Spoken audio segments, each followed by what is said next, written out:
નમસ્કાર દર્શક મિત્રો, મંતવ્ય ન્યૂઝ સાથે હું છું શિવાંગીની। સ્વાગત છે આપનું મંતવ્યમાં। ધ્યાનમાં વાત કરીએ બ્રેકિંગ ન્યૂઝ સામે રહ્યા ગાંધીનગર તરફથી। ગાંધીનગરમાં આશા વર્કર બહેનોનો હોબાળાનો મામલો સામે આવ્યો છે। જિલ્લા પંચાયત કચેરીએ તેઓ રજૂઆત માટે પહોંચ્યા હતા। ફિક્સ વેતન સહિતની માંગ મુદ્દે તેઓ વિરોધ નોંધાવ્યો છે। કોવિડનું મહેનતાણું પણ ન આપવાનો આરોપ તેમણે લગાવ્યો છે। માંગ નહીં સંતોષાય તો હડતાળની પણ ચીમકી આશા વર્કર બહેનોએ ઉચ્ચારી છે। ગાંધીનગરમાં આશા વર્કર બહેનોનો હોબાળો। જિલ્લા પંચાયત કચેરી રજૂઆત માટે આશા વર્કર બહેનો પહોંચી હતી। ફિક્સ વેતન સહિતની માંગ મુદ્દે તેઓએ વિરોધ નોંધાવ્યો છે। ઉલ્લેખનીય છે કે બીજી તરફ કોવિડના સમયે જે લોકડાઉન હતું તે સમયનું પણ મહેનતાણું તેમને ન મળવાનો આક્ષેપ આ મહિલાઓએ કર્યો છે।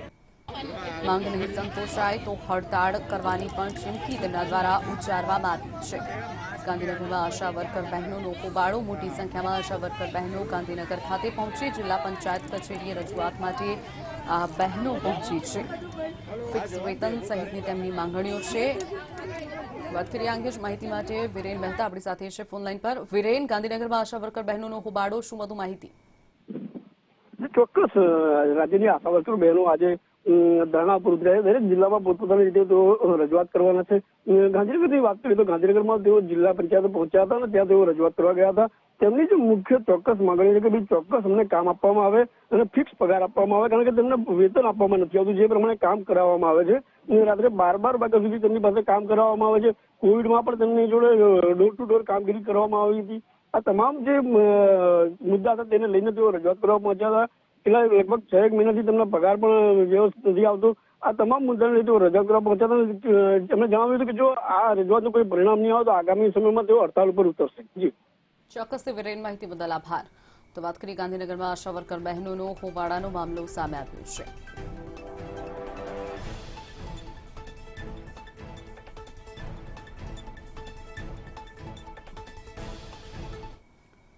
વધુ એક બ્રેકિંગ ન્યૂઝ સામે રહ્યા છે અમદાવાદ તરફથી। અમદાવાદમાં 70 વર્ષીય વૃદ્ધાને મારવાનો મામલો સામે આવ્યો છે। પોલીસકર્મી દ્વારા ઘર બહાર ઢસડી અને ઢોર માર માર્યાનો બનાવ સામે આવ્યો છે। અરજદારના વકીલે હાઈકોર્ટમાં અંગે રજૂઆત કરી હતી। 5 લાખનું વળતર ચૂકવવા માટે અરજી કરવામાં આવી હતી। જવાબદાર અધિકારીઓ સામે કાર્યવાહીની રજૂઆત કરવામાં આવી છે। ઇન્ટેલિજન્સ બ્યુરોના અધિકારીઓએ ગેરવર્તન કર્યું હતું। હાઈકોર્ટમાં 15મી ડિસેમ્બરે વધુ સુનાવણી હાથ ધરવામાં આવશે। અમદાવાદમાં 70 વર્ષીય વૃદ્ધાને મારવાનો મામલો। પોલીસકર્મી દ્વારા ઘર બહાર ઢસડી અને ઢોર મારવામાં આવ્યો હતો। અરજદારના વકીલે આ અંગે હાઈકોર્ટમાં રજૂઆત કરી હતી। 5 લાખનું વળતર ચૂકવવા માટેની અરજી કરી હતી, ત્યારે જવાબદાર અધિકારીઓ સામે કાર્યવાહીની રજૂઆત કરવામાં આવી છે। ઇન્ટેલિજન્સ બ્યુરોના અધિકારીઓએ ગેરવર્તન કર્યું હોવાનું સામે આવ્યું છે। હાઈકોર્ટમાં આ અંગે વધુ સુનાવણી 15મી ડિસેમ્બરે હાથ ધરવામાં આવશે।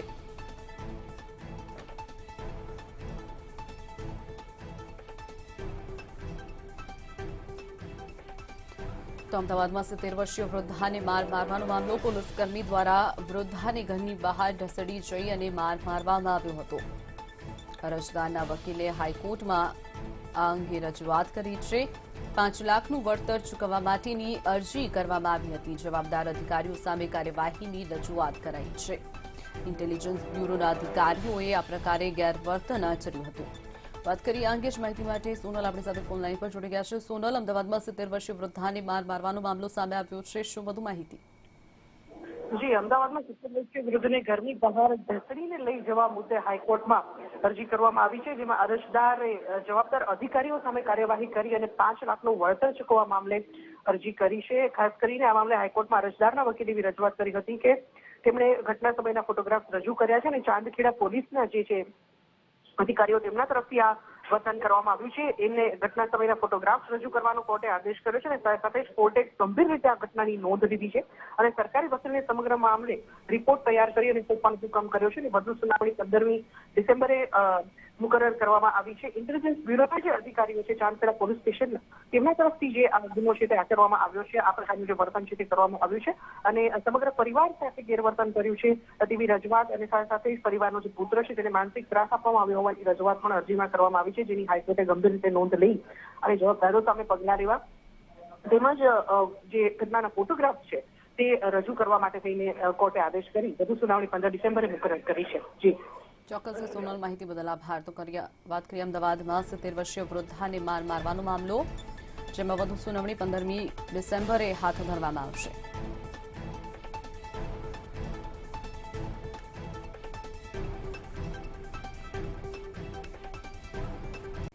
આગળ વાત કરીએ બ્રેકિંગ ન્યૂઝ સામે આવ્યા છે. જામનગર તરફથી જામનગરમાં આધેડે આપઘાત કરી લીધો હોવાનો બનાવ સામે આવ્યો છે. આર્થિક ભીંસથી કંટાળી અને આધેડનો આપઘાત. આવાસ કોલોનીમાં રહેતા આધેડે આપઘાત કરી લીધો છે. પોતાના ઘરે જ ગળે ફાંસો ખાઈ અને જિંદગી ટૂંકાવી દીધી છે.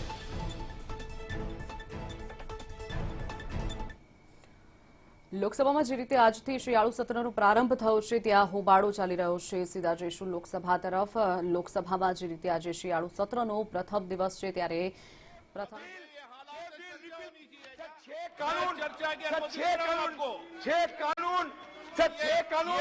रिपील किया गया था, फिर भी उस समय चर्चा हुई थी. सर एक बात सर छोटी सी निवेदन है सर हमारे बैठिए. प्रश्न है कि विधेयक सदस्य इसके पक्ष में आ गए, अरे कांग्रेस वाले सदस्य विरोध में ना गए. मेरे विचार में निर्णय हाँ वालों के पक्ष में विधेयक पर विचार करने को प्रस्ताव को स्वीकृत किया जाए. अब सभा विधेयक पर खंडवा जाए. चर्चा कराइए. आप सदन में जाइए. अंदर चर्चा चाहते हो तो सदन ऑर्डर में आने को चर्चा कराऊंगा मैं आपकी. प्रश्न है कि खंड 2 और 3 विधेयक पर अंग बने. जो सदस्य इसके पक्ष में आ गए, जो सदस्य विरोध में ना गए, मेरे विचार में निर्णय हाँ वालों के पक्ष में खंड 2 और 3 विधेयक. मैं चर्चा कराने को तैयार हूं. आप माहौल को ठीक कीजिए. मैं मना कर रहा हूं कि चर्चा करने को. आपको पर्याप्त समय पर्याप्त अवसर दूंगा, लेकिन बेल में आने के बाद चर्चा नहीं होती कभी विधेयक पर. नो, गलत तरीका. प्रश्न है कि विधेयक खंड 1 विधेयक सूत्र अधिनियम सूत्र विधेयक का पूरा नाम विधेयक का अंग बने. जो सदस्य इसके पक्ष में हाँ गए, जो सदस्य विरोध में ना गए, मेरे विचार में निर्णय हाँ वालों के पक्ष में. प्रश्न 1 अधिनियम सूत्र विधेयक का पूरा नाम विधेयक का अंग बने. मंत्री जी प्रस्ताव करें विधेयक को पारित किया जाए. माननीय अध्यक्ष महोदय, मैं प्रस्ताव करता हूं विधेयक पारित किया जाए. जाओ, आप जाइए. मैं चर्चा कराता हूं आपको. आप विधेयक वापस करने की मांग कर रहे थे ना, मैं चर्चा करा दूंगा. विधेयक वापस पर पूर्ण चर्चा कराऊंगा. आप जाइए सीट पे. प्रश्न है कि विधेयक को पारित किया जाए. जो सदस्य इसके पक्ष में हाँ गए, जो सदस्य विरोध में ना गए, मेरे विचार में निर्णय हाँ वालों के पक्ष हुआ. प्रस्ताव स्वीकृत हुआ. विधेयक पारित हुआ. सभा की कार्रवाई मंगलवार दिन में 2 बजे तक के लिए स्थगित की जाती है. धन्यवाद.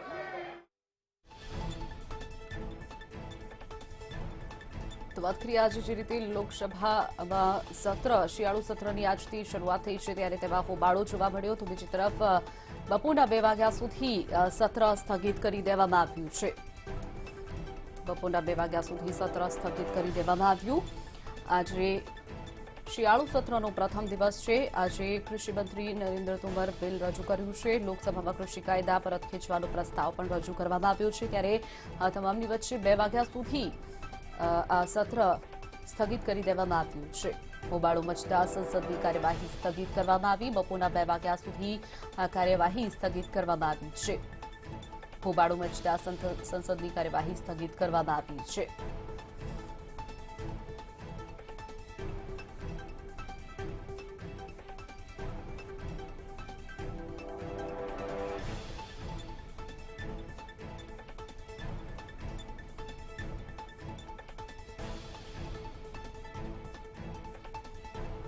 તો 2 વાગ્યા સુધી સંસદની કાર્યવાહી સ્થગિત કરી દેવામાં આવી છે. કૃષિ મંત્રી નરેન્દ્રસિંહ તોમર દ્વારા જે રીતે બિલ રજૂ કરવામાં આવ્યું, જે ખેડૂતો માંગ કરી રહ્યા છે ત્યારે જે પરત બિલ ખેંચવામાં આવ્યું છે ત્યારે બિલ રજૂ કરવામાં આવતાની સાથે જ વિપક્ષ દ્વારા હોબાળો મચાવવામાં આવ્યો હતો. ત્યારે હાલ પૂરતું આ જે સત્ર મળ્યું હતું તેને સ્થગિત કરી દેવામાં આવ્યું છે. બપોરના 2 વાગ્યા સુધી સંસદની કાર્યવાહી સ્થગિત કરી દેવામાં આવી છે. 2 વાગ્યા સુધી સંસદની કાર્યવાહી સ્થગિત રહેશે. ત્યારબાદ ફરીથી આ સત્ર શરૂ થશે. આજે શિયાળુ સત્રનો પ્રથમ દિવસ, જેમાં વિપક્ષે હોબાળો મચાવ્યો હતો. પ્રથમ દિવસે જ વિપક્ષનો હોબાળો સામે આવ્યો. લોકસભામાં કૃષિ કાયદા પરત બિલ રજૂ કરાયું હતું, જેમાં કૃષિ મંત્રી નરેન્દ્ર તોમરે આ બિલ રજૂ કર્યું હતું, જેની સાથે જ વિપક્ષે તે અંગે ચર્ચા કરવાની માંગ ઉચ્ચારી છે. બપોરે 2 વાગ્યા સુધી કાર્યવાહી સ્થગિત કરી દેવામાં આવી છે.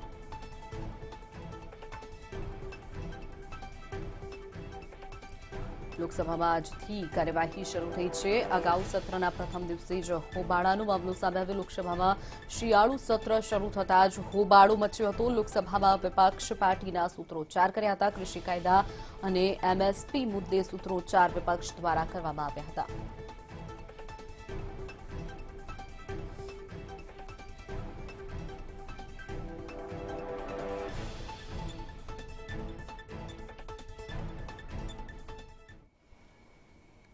વધુ બ્રેકિંગ ન્યૂઝ સામે આવ્યા છે. જામનગર તરફથી જામનગરમાં વીજ ચોરી મામલે પીજીવીસીએલનું ચેકિંગ સામે આવ્યું છે. પીજીવીસીએલ દ્વારા ચેકિંગ હાથ ધરવામાં આવ્યું છે. જામનગરમાં શહેરમાં 34 ટીમો દ્વારા આજે ચેકિંગની કાર્યવાહી હાથ ધરવામાં આવી છે. કાલાવાડ નાક બહાર ખંભાળિયા ગેટ વિસ્તારમાં ચેકિંગ હાથ ધરવામાં આવ્યું છે. 49 દિગ્વિજય પ્લોટ સહિતના વિસ્તારોમાં વીજ ચેકિંગ હાથ ધરાયું છે. જામનગરમાં વીજ ચોરી મામલે પીજીવીસીએલનું ચેકિંગ શહેરના 34 અલગ અલગ ટીમો બનાવી અને શહેરમાં ચેકિંગ હાથ ધરવામાં આવ્યું છે. જામનગર શહેરમાં વીજ ચોરી મામલે પીજીવીસીએલનું ચેકિંગ હાથ ધરાયું.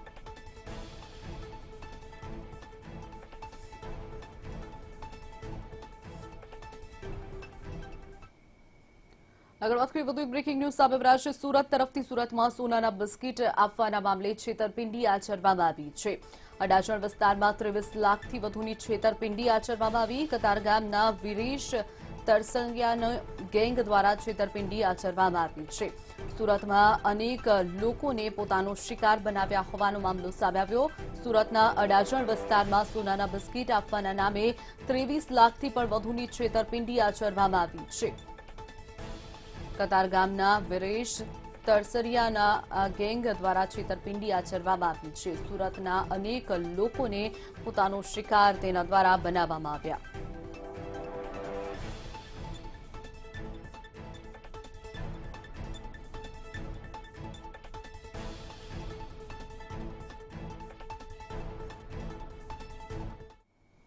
હવે વાત કરીએ તબીબોની હડતાળની.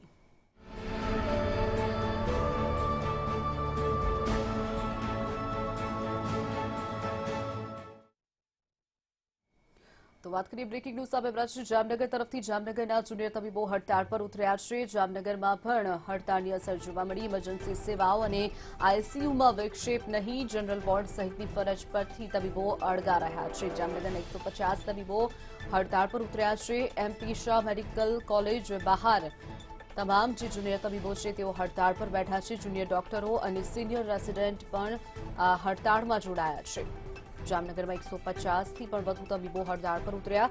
તો બીજી તરફ જે તબીબો હડતાળ પર છે તેઓ ઇમરજન્સી સેવાઓ અને આઈસીયુમાં વિક્ષેપ નહીં નાખે. તેઓ માત્ર જનરલ વોર્ડ સહિતની ફરજ પરથી અળગા રહેશે. રાજ્યની અન્ય મેડિકલ કોલેજની સાથે જામનગર મેડિકલ કોલેજના તબીબી વિદ્યાર્થીઓ પણ આજે હડતાલમાં જોડાયા છે. એમપી શાહ મેડિકલ કોલેજ બહાર અહીં જુદા જુદા હાથમાં બેનરો રાખી અને આ મેડિકલ જે તબીબો છે તે આજે પોતાની ફરજ પરથી અળગા રહી અને હડતાળ ઉપર જોડાયા છે. શું માંગો છે તેમની અને કેવી રીતે હડતાલ છે તે પાડવામાં આવી, આપણે અહીંયા તબીબ સાથે જ વાત કરશું. શું કહેશો તમે કે આજે તમે હડતાલ ઉપર જોડાયા છો? જામનગરના કેટલા તબીબો હડતાલમાં જોડાયા છે અને તમારી મુખ્ય શું માંગો છે? અમે આજે અરાઉન્ડ 150 થી 200 જેટલા જુનિયર ડોક્ટર્સ અહીંયા હડતાલમાં જોડાયા છે અને મુખ્ય માંગ અમારી એ છે કે અમને સરકાર લેખિતમાં બાહેંધરી આપે કે અમને નવા ડોક્ટર્સ જે નવી બેચ મળવી જોઈએ એ ક્યાં સુધીમાં મળશે અને નવી બેચ છે એનું કાઉન્સેલિંગ ક્યાં સુધીમાં સરકાર ચાલુ કરશે. આજે જે રીતે હડતાલ જોડાયા હોસ્પિટલમાં જે રીતે તબીબી સેવામાં પણ ક્યાંક વિક્ષેપ પડી રહ્યો છે, કયા વોર્ડમાં જે અત્યારે ફરજ ઉપરથી મુક્ત છે તે રહ્યા છે? આજે કોઈ પણ જાતના દર્દીઓ સફર ના થાય એના માટે અમે ખાલી ઇમરજન્સી ઓપીડીઝ ચાલુ રાખી છે અને એ સિવાયની ઇલેક્ટિવ સર્જરીઝ અને રૂટીન ઓપીડી બંધ રાખી છે, જેના કારણે જેને ઇમરજન્સી સારવારની જરૂર છે તેવા કોઈ પણ દર્દીઓને કોઈ પણ જાતનું નુકસાન ના થાય એ ધ્યાનમાં રાખવામાં આવ્યું છે.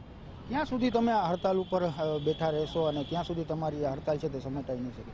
આજે આ હડતાલ અમે ટોકન સ્ટ્રાઇક તરીકે ચાલુ કરી છે, જેની અંદર આજે એક દિવસ પૂરતી તો આ સ્ટ્રાઇક છે, જેમાં અમે સરકારશ્રીને બતાવવા માંગીએ છીએ કે સર અમે લોકો એમના જે આ અન્યાય થઈ રહ્યો છે એના અગેન્સ્ટમાં ઊભા છીએ, પણ જેવા અમને આગળ સેન્ટ્રલ લેવલથી ફોરડા તરફથી જે નિર્દેશો મળશે એ પ્રમાણે અમારી સ્ટ્રાઇક આગળ અને એ પ્રમાણેનો અમારો વિરોધ આગળ ચાલુ રહેશે જ્યાં સુધી સરકાર જવાબ ના આપે ત્યાં સુધી. આભાર આપનો. તો જે રીતે અહીં તબીબે જણાવ્યું કે આજે જામનગરના 150 જેટલા જે તબીબી વિદ્યાર્થીઓ અને ડૉક્ટરો છે તે આજે હડતાલમાં જોડાયા છે, જે કે હોસ્પિટલમાં ક્યાંક ને ક્યાંક ઇમરજન્સી વોર્ડમાં સારવાર માટે તકલીફ ન પડે તે માટે ઇમરજન્સી સેવા છે તે શરૂ રાખવામાં આવી છે, પરંતુ અન્ય જે રીતે જનરલ વોર્ડ છે તેમાં ક્યાંક ને ક્યાંક દર્દીઓને જે સારવારમાં આવતા દર્દીઓ છે કે જેમને વિક્ષેપ છે તે પણ પહોંચી રહ્યો છે અને તબીબી સેવાને અસર છે તે પહોંચી રહ્યું છે. સલમાન ખાન, મંતવ્ય ન્યૂઝ, જામનગર. વાત કરીએ રાજ્યભરના તબીબો વિરોધ પ્રદર્શન કરી રહ્યા છે, ત્યારે હવે સિનિયર તબીબોને સાથે રાખી અને જુનિયર તબીબો પણ વિરોધ નોંધાવી રહ્યા છે.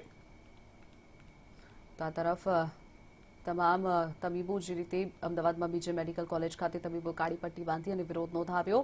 મહત્વનું છે કે વિવિધ પડતર માંગણીઓ અને કોન્ટ્રાક્ટ પદ્ધતિ અને એનપીએને લઈ અને ડોક્ટરો વિરોધ કરી રહ્યા છે. છેલ્લા કેટલાક સમયથી તબીબો જીઆર સહિતના પ્રશ્નોને લઈને સરકાર સમક્ષ રજૂઆત કરી ચૂક્યા છે, પરંતુ હજુ સુધી કોઈ નિરાકરણ ન આવતા તબીબો ફરી એકવાર આંદોલનના માર્ગે વળ્યા છે. જુનિયર ડોક્ટરની સાથે સાથે હવે સિનિયર ડોક્ટર પર પોતાની માંગણીઓને લઈને વિરોધમાં આવ્યા છે, જેમાં તેમણે કાળી પટ્ટી પહેરીને પોતાનો વિરોધ દર્શાવવાનું આજે શરૂ કર્યું છે. આપણે છીએ અમદાવાદના બીજે મેડિકલ સિવિલ હોસ્પિટલ ખાતે, કે જ્યાં આપ જોઈ રહ્યા છો કે તમામ ડોક્ટર્સ કાળી પટ્ટી બાંધી અને પોતાનો વિરોધ દર્શાવી રહ્યા છે. ડોક્ટર્સ ટીચર્સ એસોસિએશન દ્વારા પોતાની માંગણીઓને લઈને ખાસ વિરોધ દર્શાવવામાં આવી રહ્યો છે. ત્યારે આપણે વાત કરીએ સીધા જ ટીચર્સ એસોસિએશનના પ્રમુખ રજનીકાંત પટેલ સાથે, કે જેમનું આ બાબતે શું કહેવું છે તે જાણીએ. રજનીકાંતજી, આજે જે વિરોધ કરવામાં આવી રહ્યો છે, ખાસ શું મુદ્દાઓ? અમારા જે મુદ્દાઓ છે મુખ્યત્વે એડોક સેવા, વિનિયમિત સેવા સળંગ, 118ની ફાઇલ, 92ની ફાઇલ, એનપીએ અમારું જે પાસ થયું હતું એ મુજબ જે અમારા 30 તબીબી શિક્ષકો રિટાયર થયા છે એમનું પેન્શન 2 વર્ષથી નથી ચાલુ થયું, એ વન ટાઈમ જીપીએસસી કોન્ટ્રાક્ટ પદ્ધતિ બંધ કરવાની, આ તમામ મુદ્દાઓ જે અમે 16/5/21ના ઠરાવમાં આવરી લીધેલા હતા એ તમામ મુદ્દાઓનું અમલીકરણ 6 મહિના થયા તેમ છતાં બી થયું નથી. એનું તાત્કાલિક અમલીકરણ થાય અને કમસે કમ 50થી 60% જે મુદ્દાઓ હતા એના આખરી આદેશો કરવામાં આવે એ અમારી માંગણી છે. આપ શું કહેશો? જે રીતે છેલ્લા ઘણા સમયથી આ મુદ્દાઓ પેન્ડિંગ પડ્યા છે, એ સુધી કોઈ નિકાલ નથી આવ્યો, આગામી શું વલણ રહેશે અને ખાસ ક્યાં અટકી રહ્યું છે? એટલે અમે લોકો 2009થી પ્રયત્નો કરી રહ્યા છે કે અમારે જે પડતર માંગણીઓ છે એનો સ્વીકાર કરવામાં આવે. સરકારે વખતો વખત અમને પ્રોમિસીસ આપ્યા છે, વચનો આપી અને એ મુદ્દાઓને લેખિતમાં બાંહેધરીઓ આપેલી છે, છતાં પણ એ બાંહેધરીઓનો અમલ નથી થતો. છેલ્લે અમે મે મહિનામાં જ્યારે અમને જીઆર કરીને આપવામાં આવ્યો અને એવું કહેવામાં આવેલું કે આ જીઆરનો અમલ 1 મહિનામાં થઈ જશે, પણ આજે 6 મહિના થઈ જવા છતાં પણ એ જીઆરનો અમલ નથી થઈ રહ્યો, એટલે આક્રોશ ઊભો થયો છે. આગળ કોઈ નિર્ણય નહીં આવે તો કેવા પગલાં લેવામાં આવશે? અમે એક ગુજરાતના 10,000 ડૉક્ટર છે જે લોકો જીએમઈઆરએસ, જીએમટીએ, સરકારી મેડિકલ કોલેજો, જીએમઈઆરએસની મેડિકલ કોલેજો અને બીજા ડૉક્ટર્સ, દંત શિક્ષકો અને દાંતના ડૉક્ટરો તથા પીએચસી, સીએચસી અને ગુજરાતની તમામ સિવિલ હોસ્પિટલના ડૉક્ટરોનું એક કોમન પ્લેટફોર્મ બનાવ્યું છે, ગુજરાત કોમન ડૉક્ટર્સ ફોરમ, અને એ નેજા હેઠળ અમે આંદોલન કરવા જઈ રહ્યા છીએ. આપના જે મુદ્દાઓ છે, ખાસ કરીને મુદ્દાઓને લઈને અત્યારે હાલની જે પરિસ્થિતિ છે એમાં કઈ બાબતો છે જેને લઈને આપ કાળી પટ્ટી બાંધીને વિરોધ પર આવ્યા છો? જે રીતે અમારા એસોસિએશનના પ્રમુખશ્રીએ અને સેક્રેટરીશ્રીએ જણાવ્યું એ પ્રમાણે અમારા જે મુદ્દાઓ હતા એ આની પહેલાં પણ મેમાં રજૂ કરવામાં આવેલા અને તે સમયની જે તે સરકાર દ્વારા એ મુદ્દાઓને માનવામાં આવ્યા હતા, બિકોઝ એ એકદમ લોજિકલ હતા. પરંતુ હવે સરકાર બદલાઈ તો હવે નવી ગોરી નવો દાવ જેવું થઈ ગયું છે. એ મુદ્દામાંથી અમુક મુદ્દા એ લોકોએ નલ એન્ડ વોઇડ ગણાવ્યા છે, ખોટા ગણાવ્યા છે અને એને પાછા ખેંચી લીધા છે, જેના માટેના નવા જીઆર કરવામાં આવ્યા છે, જે સંપૂર્ણપણે ખોટી વસ્તુ છે. અને તેના માટે જ અમે અમારા હક માટે ફરીથી લડાઈ ચાલુ કરી છે કે અમને જે પહેલી સરકારે આપ્યું હતું એ અમને ફરીથી આપવામાં આવે અને એનો તાત્કાલિક અમલ કરવામાં આવે. જો આપણે જે અત્યારે તમામ સિનિયર ટીચર્સ, ડોક્ટરો છે તે લોકો હડતાલ પર ઉતર્યા છે, તેમના અલગ અલગ મુદ્દાઓને લઈને માંગ છે. છેલ્લા ઘણા સમયથી આ મુદ્દાઓ પેન્ડિંગ પડ્યા છે, પણ જો આ મુદ્દાઓનો નિકાલ નહીં આવે તો આગળના સમયમાં સિનિયર ટીચર્સ ડોક્ટરો દ્વારા પણ હડતાલ કરવામાં આવશે તેવી અત્યારે હાલમાં ચીમકી ઉચ્ચારવામાં આવી છે. કેમેરામેન યોગેશ જયસ્વાલ સાથે વિશાલ મહેતા, મંતવ્ય ન્યૂઝ, અમદાવાદ. આગળ વાત કરીએ સુરતના પીપલોદ બજારમાં પોલીસકર્મીનો લાઠીચાર્જ કરતો વિડીયો વાયરલ થયો છે, જેના કારણે ચકચાર મચી ગઈ છે. માહિતી પ્રમાણે રોહિત બ્રહ્મભટ્ટ નામના પોલીસકર્મીએ એક વ્યક્તિ પર લાઠીચાર્જ કર્યો હતો. રાત્રિ બજારમાં બેસેલા તમામ લોકોને ધમકાવી અને બહાર કાઢ્યા હતા. મહત્વનું છે કે સમગ્ર ઘટના સીસીટીવીમાં કેદ થઈ હતી અને તેના સીસીટીવી ફૂટેજ સામે આવ્યા છે.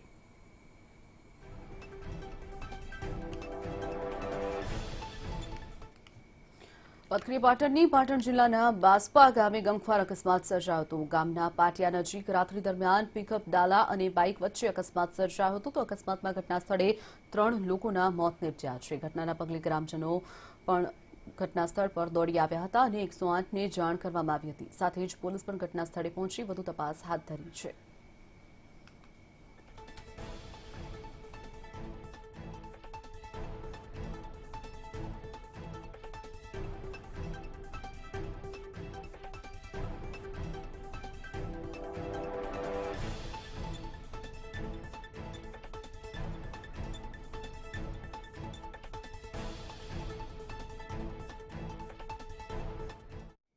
આગળ વાત કરીએ વધુ એક બ્રેકિંગ ન્યૂઝ સામે આવ્યા છે. જેતપુર તરફથી જેતપુરની ગ્રામ પંચાયતની ચૂંટણી યોજાવા જઈ રહી છે. જેતપુર તાલુકાની 47 ગ્રામ પંચાયતની ચૂંટણી. ગ્રામ પંચાયતની ચૂંટણી માટે ઉમેદવારી ફોર્મ ભરાવાના શરૂ થઈ ગયા. મામલતદાર અને તાલુકા પંચાયત કચેરીએ ફોર્મ ભરાશે. 4 ડિસેમ્બર સુધી ઉમેદવારી પત્રો ભરી શકાશે. 6 તારીખે ઉમેદવારી પત્રો ચકાસણી કરવામાં આવશે. 7 ડિસેમ્બર ઉમેદવારી પત્રો પરત ખેંચવાની અંતિમ તારીખ છે. 19 તારીખે મતદાન થશે અને 21 તારીખે મતગણતરી હાથ ધરાશે. જેતપુર તાલુકાની 47 ગ્રામ પંચાયતની ચૂંટણી. ગ્રામ પંચાયતની ચૂંટણી માટે ઉમેદવારી ફોર્મ ભરાવાનું આજથી શરૂ થઈ ગયું છે.